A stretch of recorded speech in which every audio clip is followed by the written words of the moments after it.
بسم اللہ الرحمن الرحیم الحمد للہ رب العالمین والصلاة والسلام علی رسولہ الامین اما بعد۔ اس وقت ہماری سوسائٹی میں لوگوں کی زبانوں پر ایک بات ہے کہ ہماری سوسائٹی پر سب سے بڑا حملہ جس راستے سے ہوا ہے وہ عریانیت یعنی ننگاپن، فحاشی ہے۔ اس کی وجہ سے سوسائٹی کو بہت بڑا نقصان ہوا ہے، معاشرے کو بہت بڑا نقصان ہوا ہے۔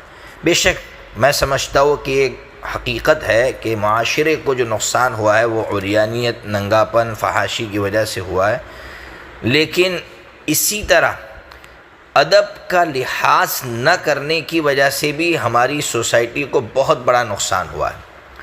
اگر ہم مطالعہ کرتے ہیں ماضی قریب کا یعنی قریبی زمانے کا یا اس سے پہلے زمانے کا، اس کو دیکھتے ہیں تو اس سے اندازہ ہوتا ہے کہ ادب کا ایک سوسائٹی کے لیے کتنا بڑا رول تھا، ادب کی وجہ سے کتنی پاکیزہ سوسائٹی وجود میں آتی ہے۔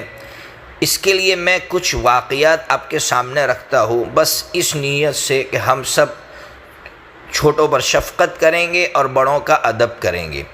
اس لیے میں کچھ واقعات آپ کے سامنے رکھوں گا اسی مقصد سے۔ پہلا واقعہ ایک ڈاکٹر کا لکھا ہے کسی بھائی نے کہ ایک ڈاکٹر ایسا تھا کہ کچھ مریض ان کے پاس آتے تو وہ ان سے پیسے نہیں لیتے تھے۔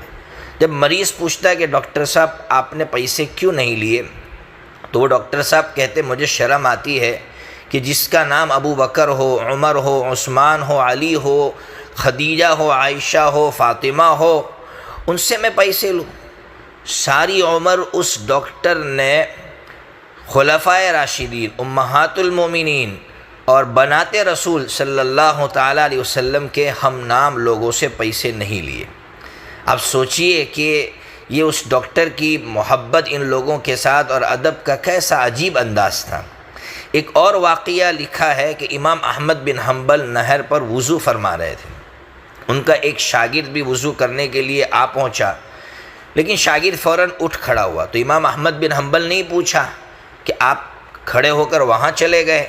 تو شاگرد نے کتنا پیارا جواب دیا، اس نے کہا کہ میرے دل میں یہ خیال آیا کہ میری طرف سے پانی بہہ کر آپ کی طرف آ رہا ہے، مجھے شرم آئی کہ استاد میرے استعمال کیے ہوئے پانی سے وضو کرے۔ ایک استاذ کا کیسا ادب ہے کہ میں جو پانی استعمال کروں گا وہ پانی آگے جائے گا اور میرا استعمال کیا ہوا پانی میرا استاد استعمال کرے گا۔ پھر ایک اور واقعہ لکھا ہے کہ حضرت نبی پاک صلی اللہ تعالیٰ علیہ وسلم نے اپنے سگے چچا حضرت عباس رضی اللہ تعالیٰ عنہ سے پوچھا کہ آپ بڑے ہیں یا میں؟ تو کتنا ادب سے بھرا ہوا جملہ ارشاد فرمایا، کہا یا رسول اللہ بڑے تو آپ ہی ہیں، البتہ عمر میری زیادہ ہے۔ اللہ اکبر۔ اس طرح کے بہت سے واقعات ہیں کہ استاذ کے ساتھ کیسا ادب، ماں باپ کے ساتھ کیسا ادب، اور ایسا نہیں ہے کہ یہ بات پرانی تھی، ابھی قریبی زمانے میں اساتذہ کا کس طرح ادب شاگرد کرتے تھے، ماں باپ کا کیسا ادب کرتے تھے۔ حضرت مجدد الفسانی رحمۃ اللہ علیہ کے بارے میں لکھا ہے کہ مجدد الفسانی رحمۃ اللہ علیہ رات کو سوتے ہوئے یہ بھی احتیاط کرتے تھے کہ پاؤں استاذ کے گھر کی طرف نہ ہو۔ اللہ اکبر۔ اور بیت الخلاء جاتے ہوئے احتیاط کرتے تھے کہ جس قلم سے لکھ رکھا اس کی کوئی سیاہی ہاتھ پر نہ لگی ہو۔ اتنا ادب کتابوں کا، اتنا ادب لکھنے والی چیزوں کا یا جن چیزوں سے لکھا جا رہا ہے اس کا۔ ماں باپ کے ساتھ بیٹھنے کو بے ادبی سمجھا جاتا تھا، ماں باپ کے سامنے اونچی آواز کرنے کو بے ادبی سمجھا جاتا تھا۔ آج اس کو ہمارے معاشرے میں کوئی غلط سمجھتا ہی نہیں ہے، جس کی وجہ سے یہ نقصانات ہمارے سامنے ہیں۔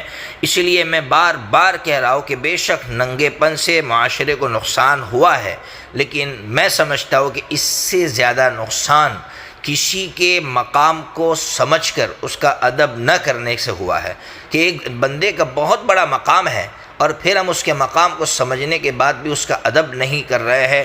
باپ کا کتنا بڑا مقام ہے، ماں کا کتنا بڑا مقام ہے، استاذ کا کتنا بڑا مقام ہے، اسی طرح گھر میں جو بڑے ہیں ان کا کتنا بڑا مقام ہے، اس کے باوجود ہم ان کا ادب نہیں کر رہے۔ اس کی وجہ سے یہ نقصان معاشرے میں ہم دیکھ رہے ہیں۔ اللہ تعالیٰ سے ہم دعا کرتے ہیں اللہ تبارک و تعالیٰ ہم تمام کو، خاص کر جو چھوٹے ہیں انہیں بڑوں کا ادب کرنے کی اللہ تعالیٰ توفیق عطا فرمائے۔